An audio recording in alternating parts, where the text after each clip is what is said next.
Hello friends, welcome to my channel Crazy Physics.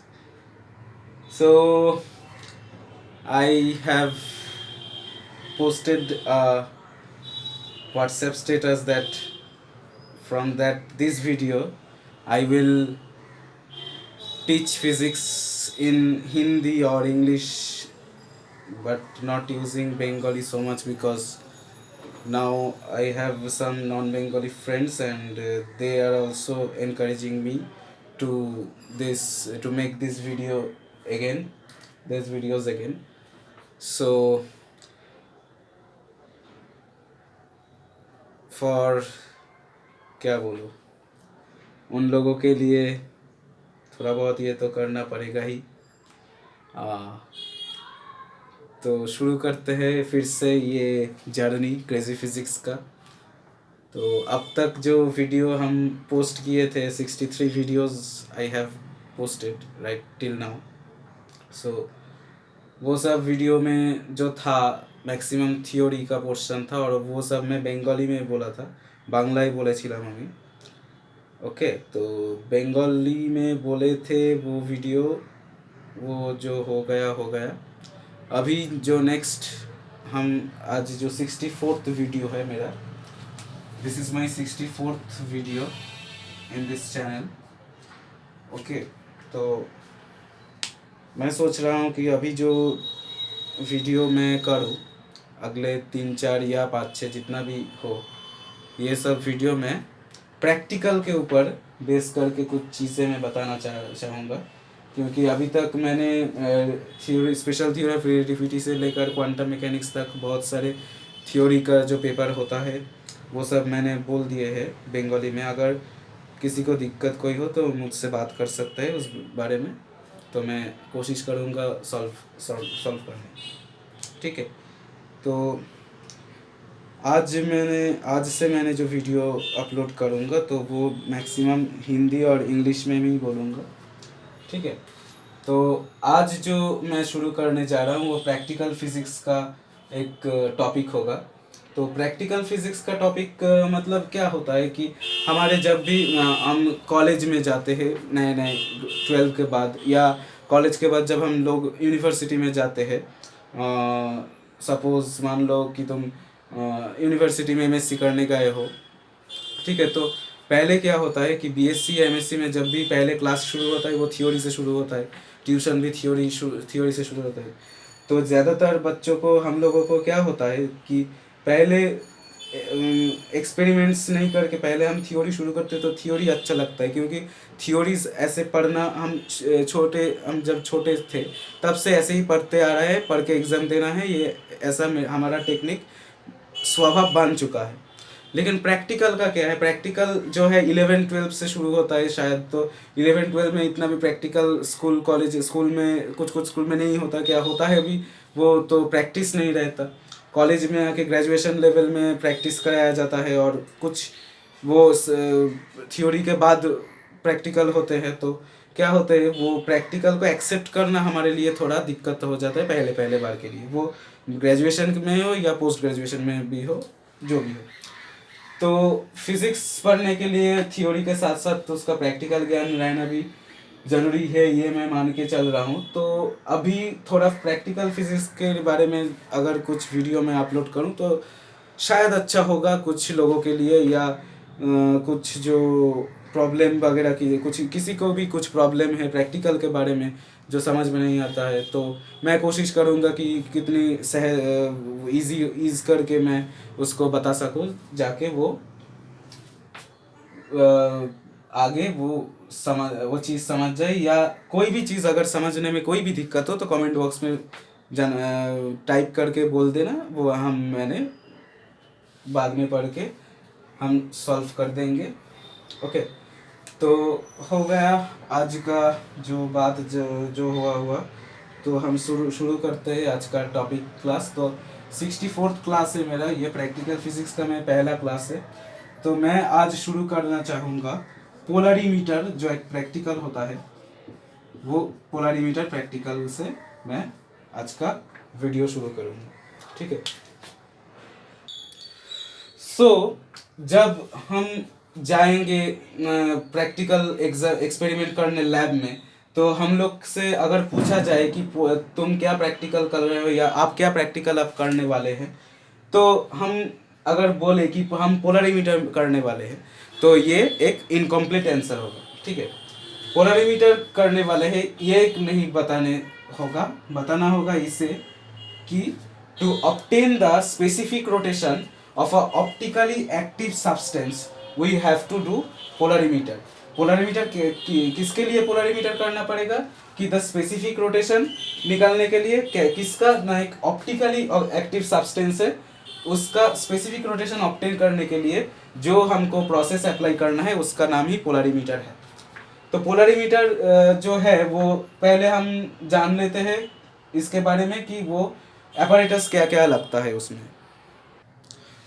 तो apparatus जानने के लिए जो होता है कि किसी भी प्रैक्टिकल करने के लिए वो किसके साथ करना पड़ेगा, वो जो एपैरेटस है उसके बारे में भी हम लोग को पहले जानना ज़रूरी होता है। ठीक है, पहले हम एपैरेटस के बारे में जानेंगे, उसका काम कैसे करता है वो जानेंगे, उसके बाद ही हम उसका कैलिब्रेशन करके हम वो प्रैक्टिकल कर सकते हैं। तो फर्स्ट हम लोग देख रहे हैं कि एपैरेटस क्या क्या है।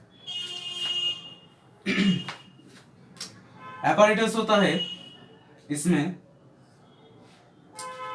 दो निकोल प्रिज्म या नाइकोल प्रिज्म जो भी कहो अपने भाषा में, NiCOL नाइकोल प्रिज्म।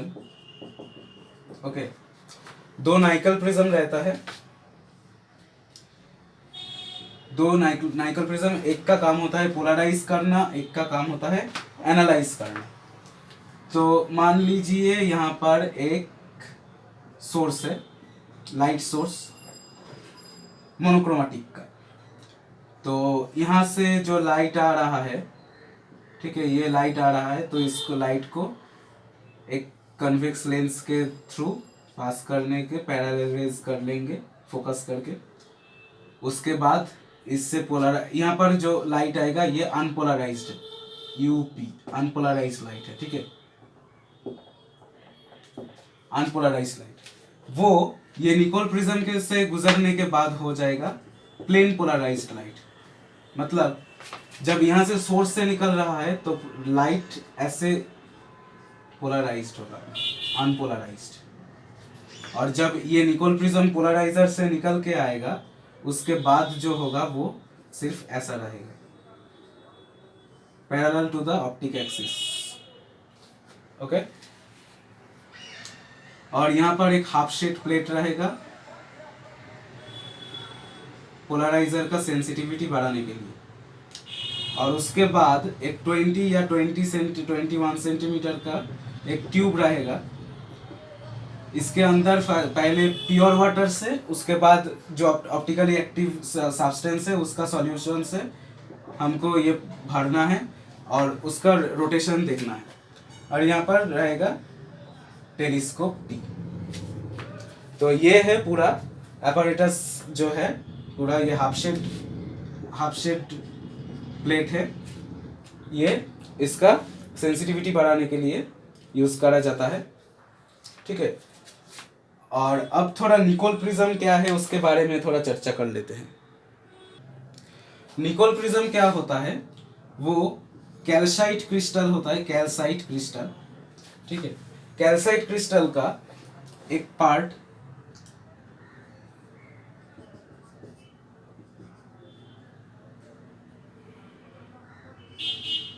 ऐसे काट लेते हैं ताकि वो जो एक्यूट एंगल होगा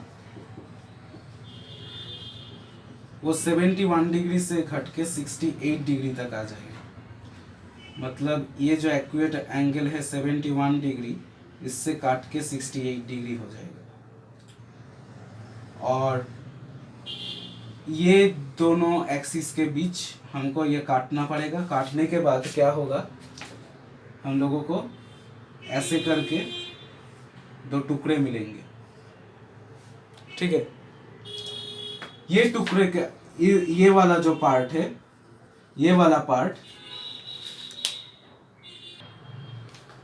जो पार्ट होगा, ये पॉलिश्ड करने के बाद इसमें एक लेयर दिया जाता है और लेयर दे जाने के बाद वो ऐसा दिखता है। ये जो होता है ये एक सब्सटेंस होता है कनाडा बाल्सम, इसका एक लेयर दिया जाता है यहाँ पे। ऐसे करके इसको जोड़ देते हैं तो जो एक प्रिज्म आता है उसको ये कहते हैं निकोल प्रिज्म। ओके, तो ये निकोल प्रिज्म हम लोग पोलराइजर और एनालाइजर दोनों तरीके से इसको यूज कर सकते हैं। तो अब क्वेश्चन आता है कि क्यों हम निकोल प्रिज्म को पोलराइजर और एनालाइजर दोनों तरीके से यूज करेंगे, क्यों पोलराइजर के तरह क्यों यूज करेंगे निकोल प्रिज्म में, ऐसा क्या खास है। तो इसमें खास जो चीज़ है वो हम लोग पहले भी जानते हैं कि अगर ये अनपोलराइज लाइट से प्लेन पोलराइज लाइट पोलराइज करते हैं लाइट को, ठीक है। मतलब क्या होता है, लाइट ये प्रिज्म क्रॉस करने के बाद दोनों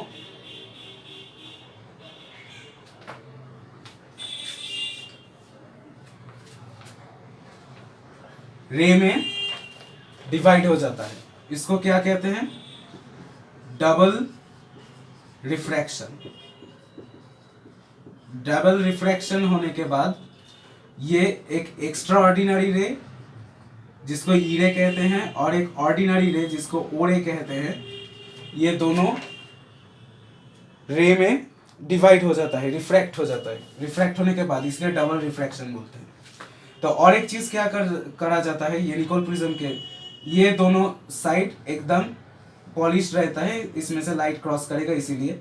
और ये दो जो साइड है, ये दो साइड लैंप ब्लैक से काला कर दिया जाता है, क्योंकि ये जो ओरे है, ये कनाडा बाल्सम लेयर जो है वो ओरे क्या होता है, ओरे होता है इसका जो प्रिंसिपल एक्सिस और ऑप्टिक एक्सिस जो भी कहो उसके साथ परपेंडिकुलर होता है, उसके साथ परपेंडिकुलर रिलेशन होता है।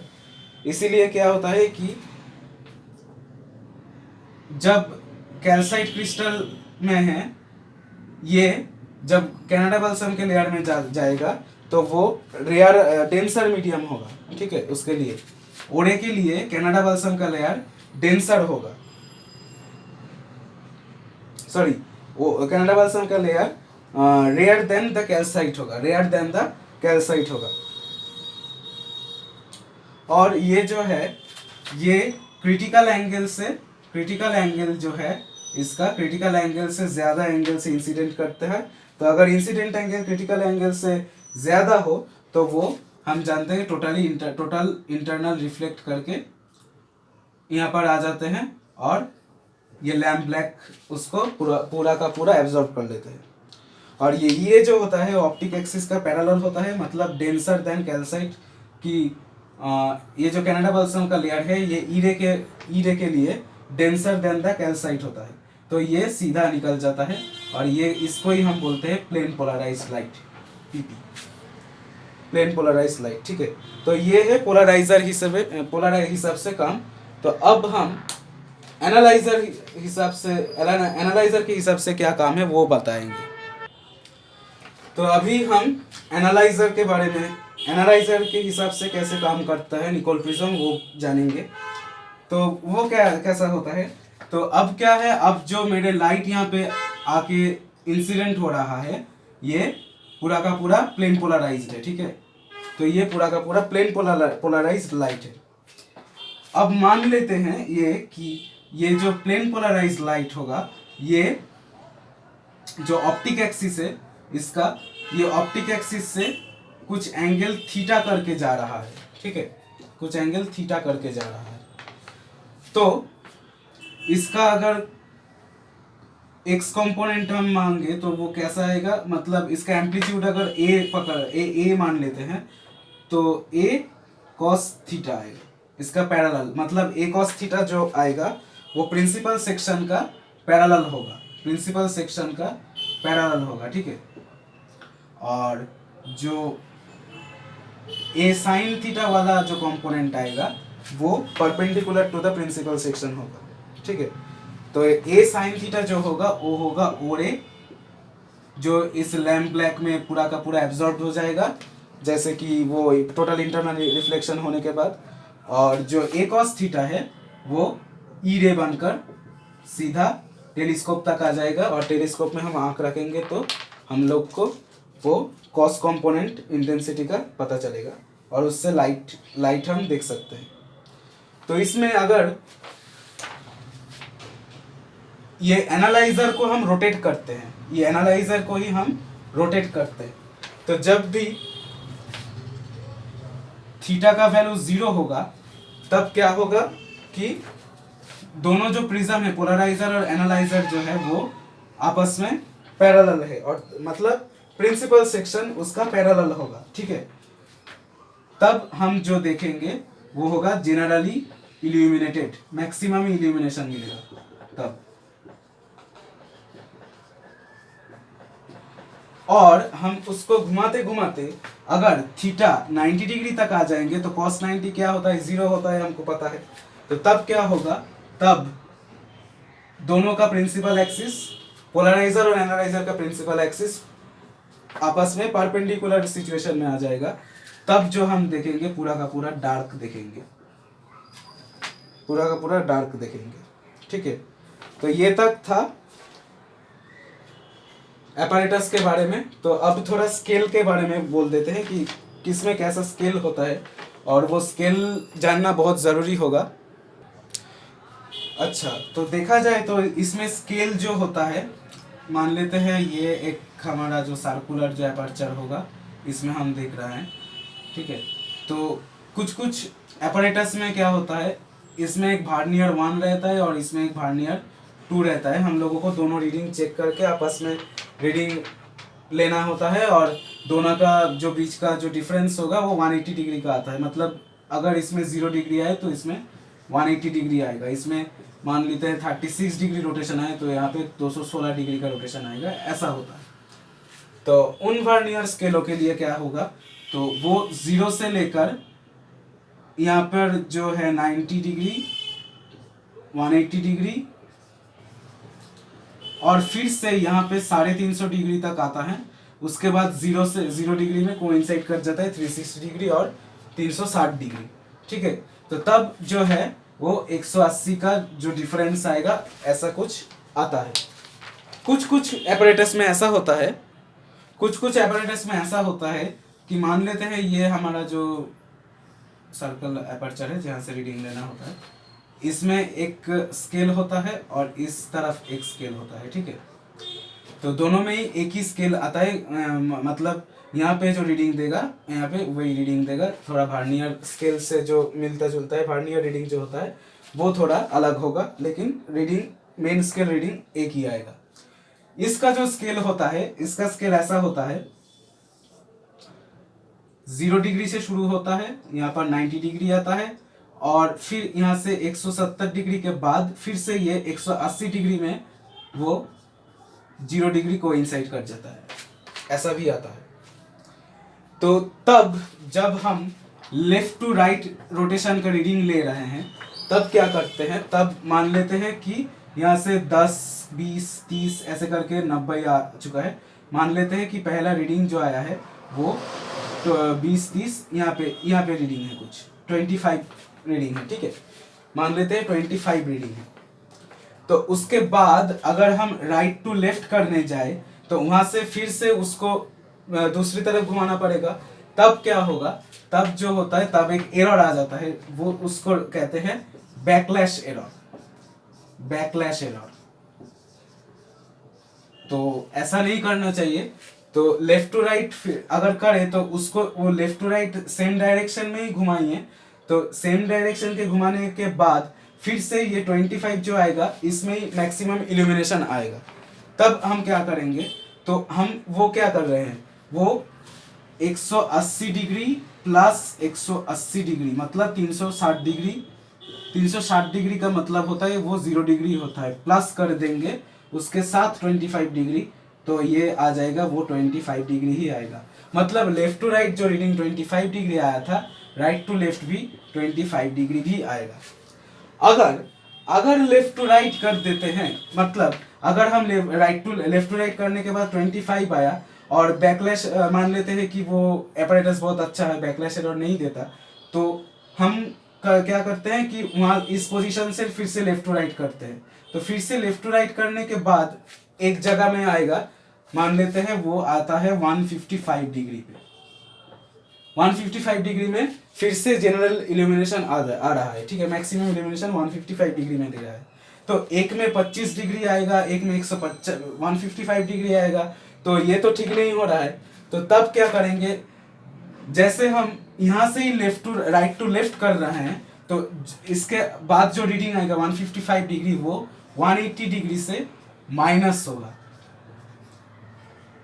तब जाके 25 डिग्री ही मिलेगा, मतलब सेम टू सेम आएगा, और मतलब लेफ्ट टू राइट और राइट टू लेफ्ट 25 डिग्री ही आएगा। ये है रीडिंग लेने का एक तरीका। और हम बैकलैश एरर का डेफिनेशन दे रहे हैं अब, तो शायद नीचे का जो लिखा हुआ है वो शायद किसी को क्लियरली नहीं आए, तो मैं बोल रहा हूँ कि जो इसका डेफिनेशन होगा ये होगा कि with use of the instrument and due to misfit of the screw into the nut, it is found that the axial motion of the screw does not occur for a certain angle of rotation of its head. When the direction of its motion is reversed, this lag between linear and circular motion is called the backlash error. और इस backlash error से मुक्ति पाने के लिए हमको same direction में घुमाना पड़ता है स्क्रू को। ओके, यही बैकलैश एरर से बचने का तरीका है। तो इस वीडियो काफ़ी ज़्यादा बड़ा हो गया, तो अभी एपरेटस के बारे में बोलते बोलते बहुत कुछ हो गया, तो अभी हम इसका थोड़ा प्रोसीड्योर बोल के इस वीडियो को एंड करते हैं। तो इसका जो प्रोसीड्योर होता है वो हम एपरेटस और स्केल के बारे में बोल दिए हैं, प्रोसीड्योर में बारे में थोड़ा बोल देते हैं। तो पहले हमको बोलते हैं कि इसमें स्पेसिफिक रोटेशन क्यों निकालना होता है। स्पेसिफिक का मतलब क्या है, अपेक्षिक, अर्थात मतलब क्या बोलूँ, अपेक्षिक मतलब किसी के अपेक्षा अर्थात किसी के रेस्पेक्ट में। तो यहाँ पे हम पहले क्या करते हैं, प्योर वाटर से हम प्योर वाटर का रोटेशन देखते हैं, ठीक है।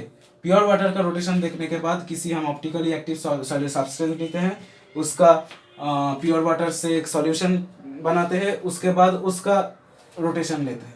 तो प्योर वाटर से रेस्पेक्ट से जो मान लेते हैं ये प्योर वाटर का रोटेशन है, और उसके रेस्पेक्ट में ये थीटा आता है ऑप्टिकली एक्टिव सब्सटेंस का। मान लेते हैं शुगर केन शुगर हम यूज़ करते हैं, तो शुगर का, इसलिए इसको स्पेसिफिक रोटेशन बोलते हैं। तो अब किसी जो चीज़ है उसका स्पेसिफिक रोटेशन क्या क्या आता है वो थोड़ा हम बता देते हैं। केन शुगर के लिए आता होगा 66.67 degree centimetre cube by decimetre g, okay. और डेक्सट्रोस के लिए कुछ चीज़ बोल दिए। केन शुगर के लिए डेक्सट्रोस, ग्लूकोज, पोटेशियम टार्टरेट और टर्पेंटाइन के लिए ये होता है। ये सब नोट डाउन कर लीजिए, बाद में अगर हेल्पफुल रहेगा शायद। तो अब मान लेते हैं कि हम प्योर वाटर से कर चुके हैं रोटेशन और प्योर वाटर का रीडिंग ले चुके हैं, ठीक है। Left to right, right to left दोनों का आ गया है हम मेरे पास रीडिंग। अभी सॉल्यूशन बनाना है, मान लीजिए 20% का सॉल्यूशन बनाना है और आपको 50 ml पानी दिया चुका है। तो 50 ml में अगर हम 10 ग्राम शुगर डालेंगे तो वो 20% सॉल्यूशन आएगा, ठीक है। तो 50 ml में हम कैसे करेंगे, पहले हम 30 की 35 तक हम फिल करेंगे पानी से, उसके बाद चीनी डालेंगे 10 ग्राम चीनी, थोड़ा वो बुआंसी फोर्स के लिए थोड़ा उठेगा, ठीक है। उसके बाद हम पानी ऐड करके फिर से 50 ml करेंगे। 50 ml करने के बाद इसको घुटेंगे, घुटने के बाद एक सॉल्यूशन आएगा 20% सॉल्यूशन का। तो अब वो 20% सॉल्यूशन हम वो ट्यूब में डालेंगे पानी के तरह और उसका रोटेशन लेंगे। उसका रीडिंग लेने के बाद मान लेते हैं 20% के बाद हम जाएंगे 17.5% सॉल्यूशन बनाने। तो फिर से तो 17.5% सॉल्यूशन हम नहीं बनाएंगे, हम क्या करेंगे, एक फॉर्मूला है C1 - C2/C2 into x. Y क्या है, वाई है प्योर वाटर, इतना प्योर वाटर मिलाना है उस सॉल्यूशन में। और एक्स क्या है, एक्स है स्टॉक सॉल्यूशन। ओके। और C1 कैसा है, C1 है पहला जो परसेंटेज तुमने लिया है 20%, और उसके बाद जो तुम करने जा रहे हो 17.5% डिवाइडेड बाई 17.5%। ठीक है, तो इसका ये जो ट्यूब होता है ये शायद 20 सेमी या 21 सेंटीमीटर का होता है। ठीक है, तो मान लेते हैं हम 22 सेंटीमीटर का था, तो 22 सेंटीमीटर में क्या होता है, वो 50 ml में से 22 ml वो हमने डाल चुका है। तो स्टॉक सॉल्यूशन हमको क्या कितना रहेगा, अब 50 ml से घट के 28 ml तक आ जाएगा। ठीक है, इतना तक आ जाएगा। वो जो बीकर में हम 50 ml का सॉल्यूशन बनाए थे, 50 ml में से 22 ml अगर हम यूज़ कर देते हैं तो 28 ml स्टॉक सॉल्यूशन रहेगा। वो स्टॉक सॉल्यूशन यहाँ पे मल्टीप्लाई करना पड़ेगा। तो इसमें से हम पाएंगे 7 से 28 4 आएगा। तो 4 ml पानी अगर हम इसमें ऐड करें, प्योर वाटर ऐड करें, तो इसका कॉन्सेंट्रेशन 20% से घट के 17.5% आ जाएगा। ये कैसे आता है एक बार दिखा देता हूँ तो क्लियर हो जाएगा। तो 50 ml में से हमारे पास 10 ग्राम चीनी पहले हम मिलाए थे, तो उसका हम 22 ml अगर वेस्ट कर देते हैं, वो काम कर लेते हैं, तो 28 ml में 20% सॉल्यूशन ही रहेगा। मतलब क्या रहेगा, 5.6 ग्राम चीनी रहेगा 28 ml पानी में। ठीक है, अब 4 ml पानी ऐड करने के बाद जो होता है 5.6 ग्राम चीनी तो सेम ही रहेगा, लेकिन ये 32 ml पानी हो जाएगा। तो ये जो परसेंटेज आएगा 17.5% ही आएगा। आप कैलकुलेट करके देख सकते हैं 17.5%। ऐसे करके 17.5 से आप लोग 15% ले जाते हैं, 15 से 12.5 ले जा सकते हैं, 12.5 से 10 ले जा सकते हैं। ऐसे 5-10 रीडिंग, 5-6 रीडिंग हमको लेना होगा। ठीक है, सो यही बेसिकली काम है और कुछ काम नहीं है। ये तुम्हारा काम हो गया। अब क्या करना है, इसका एक ग्राफ प्लॉट करना है। ग्राफ कैसा प्लॉट, यहाँ पे वाई एक्सिस बराबर थीटा और एक्स एक्सिस बराबर कॉन्सेंट्रेशन हमको प्लॉट करना होगा। तो कॉन्सेंट्रेशन जितना बढ़ेगा, ठीक है, उतना रोटेशन भी बढ़ता जाएगा। मतलब वो ओरिजिन से निकलते हुए एक स्ट्रेट लाइन के जैसा एक ग्राफ आएगा। ठीक है, ऐसा ग्राफ आएगा। अब एग्जाम्स में क्या होता है, एग्जाम्स में आप लोगों को एक अननोन कॉन्सेंट्रेशन का सॉल्यूशन दे देगा। ठीक है, तो आप लोगों को उसका कॉन्सेंट्रेशन फाइंड करना होगा। तो कॉन्सेंट्रेशन फाइंड करने के लिए क्या होगा, वो जो आपको दे देगा वो सॉल्यूशन वो ट्यूब में डाल के आप लोग उसका पहले रोटेशन निकाल लीजिए। रोटेशन निकलने के बाद ये थीटा क्या होता है, R0 माइनस R, मतलब R0 होता है प्योर वाटर का, और जो होता है सॉल्यूशन का जो रोटेशन निकलता है उसका R0 से माइनस करने के बाद जो आएगा वो थीटा आएगा। तो आप लोग अननोन का रोटेशन आपको मिल जाएगा दोनों वर्नियर का, बाई एक ही वर्नियर का। तो एक ही वर्नियर का मिल गया, उसको जो R0 है प्योर वाटर का जो आपके पास है रीडिंग, उससे माइनस कर लेते हैं, थीटा मिल जाएगा। मान लेते हैं ये थीटा आ रहा है, तो ये थीटा के कॉरेस्पॉन्डिंग अगर अब ऐसे पॉइंट करें तो उसका जो कॉरेस्पॉन्डिंग कॉन्सेंट्रेशन होगा वो अननोन कॉन्सेंट्रेशन आपको ऐसे ग्राफ से मिल जाएगा। तो यही तक था ये पोलरिमीटर का जो काम जो था। सब्सक्राइब कर दीजिएगा, कमेंट बॉक्स में बताइएगा कैसे लगा, और शेयर कर दीजिएगा। धन्यवाद।